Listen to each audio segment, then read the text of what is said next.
Hey folks, now we all know that mistakes were made in China in the way religious people were treated. You know, especially during the Cultural Revolution with the Gang of Four. A lot of the way that people who practiced their religion were treated was just wrong. And it wasn't just Muslims. It was, Roman Catholics, Buddhists, other religious groups in China faced, mistreatment by the Chinese Communist Party. And the Chinese Communist Party has been very, very open about the mistakes that were made during that time, and they've tried to correct them. And, that's not to say that there aren't mistakes that still go on, right? And that the issue of how religion is treated in China is constantly in flux. We've recently seen a rapprochement between the Vatican and Beijing and, some friendly relations established there. But regardless, there are a lot of forces that are talking about what's going on with the Uyghurs in China. And a lot of what they're saying can't be confirmed. Right? A lot of these reports that we're seeing say a lot of really, really intense things, but if you dig a little bit deeper, the only source is some think tank or some institute or some policy source that's linked to Saudi Arabia.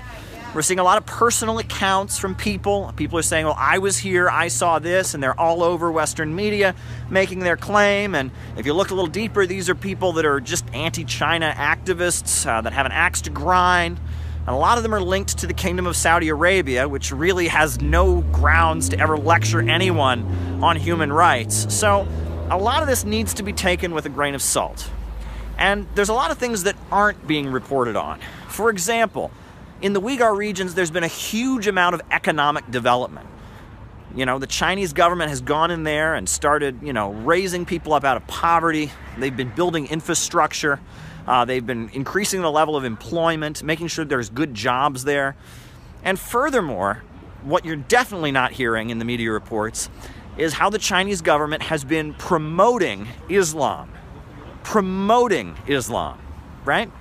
In the Uyghur regions, the Chinese government has been sponsoring the construction of seminaries and mosques. They've been, giving platforms to imams. They've been doing a lot to promote Islam in the Uyghur provinces, but promote Islam that is not, anti-communist. Islam that doesn't call for the violent overthrow of the Chinese government, but Islam that is, sensible, moderate Islam that is not the kind of thing that is being promoted by these extremists. And there is a real fear of extremists.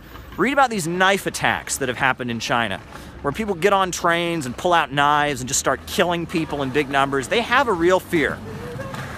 Seems pretty clear to me that there are some forces in the world today that are very, very determined to stop what China is doing around the world. The fact that China is doing the Belt and Road Initiative, building infrastructure in developing countries, raising people up out of poverty, this is a threat to the monopolies, the big bankers that control the world. They keep the world poor so that they can stay rich. China is challenging that global order. They are raising people up out of poverty. And a central part of China's Belt and Road Initiative is the China-Pakistan Economic Corridor that is opening up. This is huge. China and Pakistan are cooperating like never before. All kinds of construction projects, all kinds of efforts to really just light up that whole region. It's big. And it's pretty clear that Saudi Arabia and Wall Street and London want to stop the China-Pakistan Economic Corridor. And so they're doing everything they can to try and incite Muslims around the world to hate China. That's basically what they're doing. All kinds of efforts are being made to get Muslims around the world to hate China. Now, I'm not saying that there aren't mistakes that are being made, and we're not on the ground. We don't know what's happening. But a lot of the things we're seeing in American media, they're very, very sensational.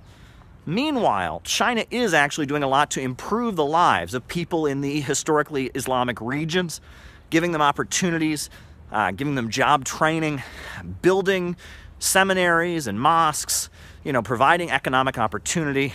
And that's the side of the story that definitely isn't being told. And a lot of the accounts we're hearing are very sensational and can't completely be verified. So I urge people to just calm down. Right? I urge people to just calm down. Let's try to get to the facts. Let's try to find out what's actually happening. And let's remember that the way to stop terrorism is with jobs and schools and housing. Right? People turn to terrorism Just like they turn to drugs and the drug narcotics trade, they turn to that when they don't have other options.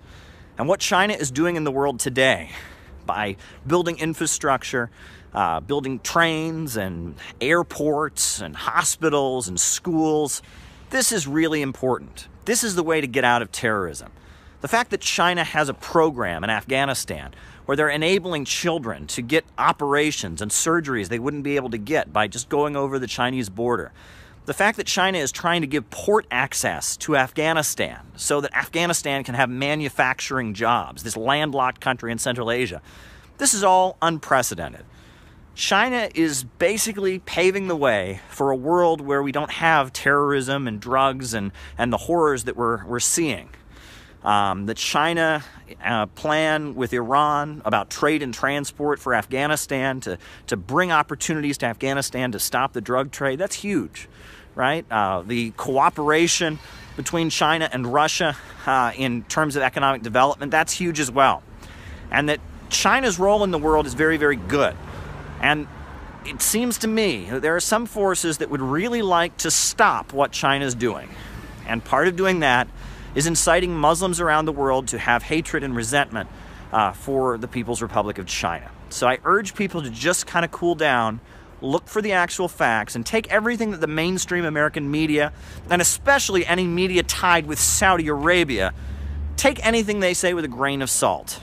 Because, hysteria, extreme emotions never really solves the problem. Are mistakes possibly being made? Perhaps, but we don't know all the facts, and I urge people to slow down.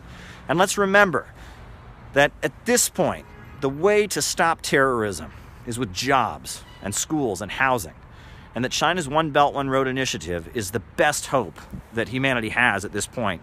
So let's slow down and get the facts.